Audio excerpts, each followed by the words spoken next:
Vous avez mal au dos, vous avez des douleurs aux membres inférieurs, des irradiations, des fourmillements. Peut-être êtes-vous concerné par la sténose spinale. C'est un problème qui est relativement fréquent. Aujourd'hui, je vous en parle, je vous donne des conseils, des informations et on commence dans quelques secondes.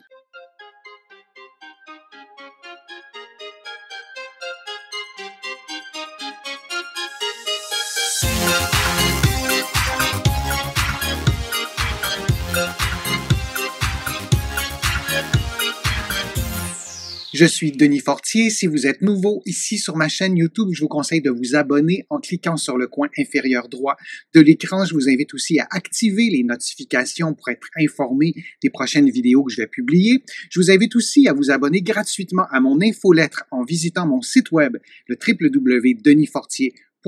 Vous êtes déjà des milliers à être abonnés. Ça me fait toujours plaisir de vous écrire chaque semaine. Maintenant, qu'est-ce que la sténose spinale? D'abord, le canal spinal, c'est un espace qui est au centre de votre colonne vertébrale qui laisse passer la moelle épinière qui fait partie du système nerveux. Et la sténose spinale, c'est une réduction du diamètre du canal spinal et cette réduction de diamètre peut avoir plusieurs conséquences, notamment de la douleur, mais aussi des fourmillements, des picotements, des pertes de sensibilité, perte de force musculaire notamment. Pourquoi a-t-on une sténose spinale? Il y a plusieurs causes. D'abord, un accident, comme un accident de voiture. Il peut donc y avoir une perte d'intégrité dans la forme de votre vertèbre parce qu'il y a eu une fracture. Alors, le canal spinal peut être plus petit après un accident.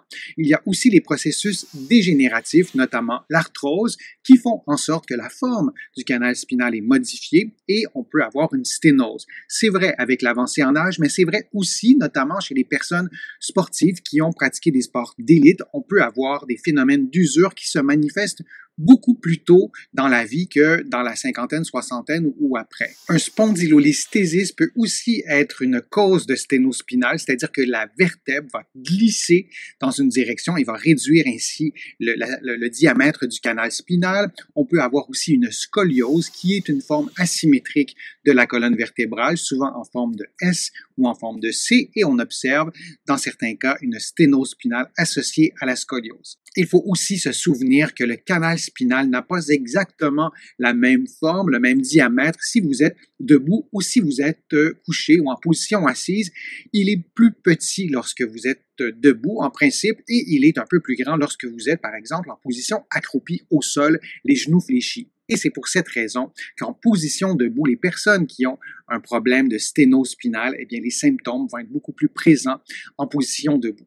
La sténose spinale est un phénomène relativement fréquent. Plus on avance en âge, plus on est à risque de sténose spinale, mais attention, ce n'est pas parce que vous avez une sténose spinale à des tests d'imagerie médicale que la sténose spinale est la source de votre problème. Pour vraiment bien comprendre la cause de votre douleur, il faut absolument avoir un examen clinique, pas seulement une radiographie ou pas seulement une résonance magnétique pour pouvoir évaluer votre mobilité, la force de votre dos, les signes neurologiques. Il y a plusieurs éléments dans l'examen clinique qui nous permettent de mieux comprendre ce qui se passe et d'identifier la vraie cause de votre problème. Et parfois, la sténose spinale, bien que présente, n'est pas la cause de vos douleurs. Un des symptômes très fréquents dans un contexte de sténose spinale, c'est une douleur qui apparaît après une certaine distance de marche ou une certaine durée de marche. Mes patients vont souvent me le dire et ils vont aussi me faire la remarque que s'ils s'assoient, s'ils changent de position, s'ils se placent en position accroupie par exemple, la douleur s'en va presque instantanément. Alors on parle dans ces cas-là, lorsque la cause est la sténose spinale, on parle de claudication neurologique qui fait en sorte que la personne va avoir soit de la douleur au pied, des engourdissements intolérables ou une douleur au dos. On change de position, on cesse d'être debout et la douleur s'en va. Alors, c'est un des signes de la sténose spinale. Parfois, ce type de symptômes ou ce type de douleur-là est aussi causé par un autre problème ou d'autres problèmes. Alors, il faut en parler à votre médecin ou à un professionnel de la réadaptation, mais sachez que c'est un des signes les plus fréquents. On peut aussi avoir une douleur au dos, une douleur qui ressemble parfois même à une douleur de type sciatique. Parfois, les douleurs de sténose spinale vont être confondues avec un problème qui est de type sciatique, qui pourrait théoriquement être causé par une hernie discale, alors que dans les faits, il n'y a pas de hernie, il y a plutôt une sténose spinale. Maintenant, je vous donne des conseils pour soulager les douleurs qui sont causées par la sténose spinale, pour améliorer votre condition, votre qualité de vie. D'abord, un premier conseil qui peut sembler tout simple, informez-vous. Plus on est renseigné sur ce problème de santé-là, il y a des études qui l'ont démontré, plus on arrive soi-même à améliorer notre qualité de vie et même à soulager notre douleur. Deuxième conseil, faites des exercices de souplesse. Lorsqu'on a une sténose spinale, parfois il y a de l'arthrose associée à ce problème de santé. Il y a parfois aussi une diminution de mobilité articulaire. Alors, améliorez votre souplesse. Je vous ai préparé une vidéo d'exercice, un programme d'exercice en fait que vous faites en temps réel avec moi. Vous allez voir le lien défiler à l'écran en haut dans le coin supérieur droit de l'écran. Alors, je vous invite vraiment à faire ce programme d'exercice-là pour maintenir la souplesse de votre dos, pour maintenir votre mobilité. Un autre conseil que je vous donne, faites des automassages au niveau des fessiers, au niveau des muscles du bas du dos, au niveau des muscles du bassin, souvent avec une balle, une grosse balle rebondissante. Les balles de tennis c'est pas très pratique le faire avec une balle de tennis, ça va pas très bien. Prenez une balle rebondissante et vous allez vous adosser au mur, vous allez placer la balle près des fessiers et vous allez faire des mouvements de va-et-vient pour faire un automassage des muscles de cette région-là. En général, ça peut vraiment être utile dans un contexte de sténose spinale. Un autre conseil, vous pouvez aussi rééduquer, faire des exercices pour les muscles des abdominaux, les petits muscles du bas du dos. Là aussi, je vous donne un lien vers une autre de mes vidéos pour avoir des exercices très précis sur des exercices de stimulation, entre autres des abdominaux et des petits muscles du bas du dos. Un autre conseil, faites des exercices de respiration abdominale. On ne le dira jamais suffisamment. Le diaphragme, le muscle de la respiration, est directement lié à la santé du bas de votre dos. Alors, tout simplement, placez vos mains sur votre abdomen et inspirez en gonflant le ventre, en ne bougeant pas le haut du thorax, et vous expirez librement en laissant l'air sortir et vous faites une dizaine de respirations abdominales profondes, lentement, pour bien détendre cette région-là.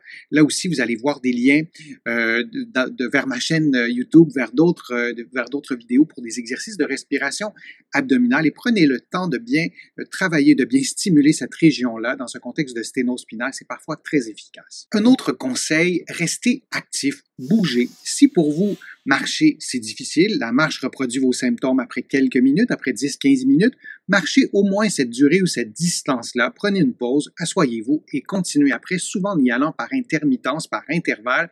Ça fonctionne beaucoup mieux. Si vous ne restez pas actif, vos muscles risquent de perdre en force musculaire, en endurance, en stabilité et souvent ça instaure une spirale négative et les symptômes de la sténose spinale vont être parfois amplifiés. Un autre conseil, consultez un professionnel de la réadaptation pour obtenir un programme d'exercice vraiment adapté à votre condition. Il y a plusieurs études qui ont démontré qu'un bon programme d'exercice peut être aussi efficace qu'une chirurgie, par exemple, dans certains contextes.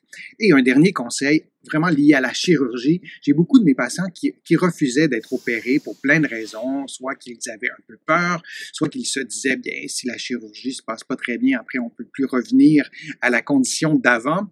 Dans beaucoup de cas de mes patients, la chirurgie était nécessaire, les symptômes étaient rendus si invalidants que ces patients-là n'avaient plus de qualité de vie.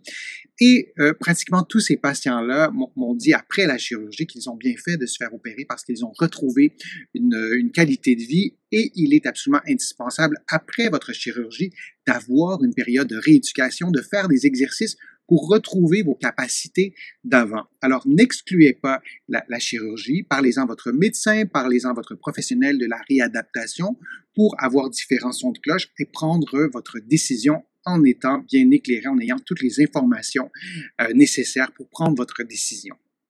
J'espère que ma vidéo vous a été utile, que les informations étaient claires. Si c'est le cas, je vous invite à la partager sur vos réseaux sociaux, à cliquer j'aime, à la commenter. Vous le savez, ça me donne plus de visibilité, ça m'aide à vous produire de nouveaux contenus. Vous allez trouver beaucoup d'informations sur mon site web, le www.denisfortier.ca.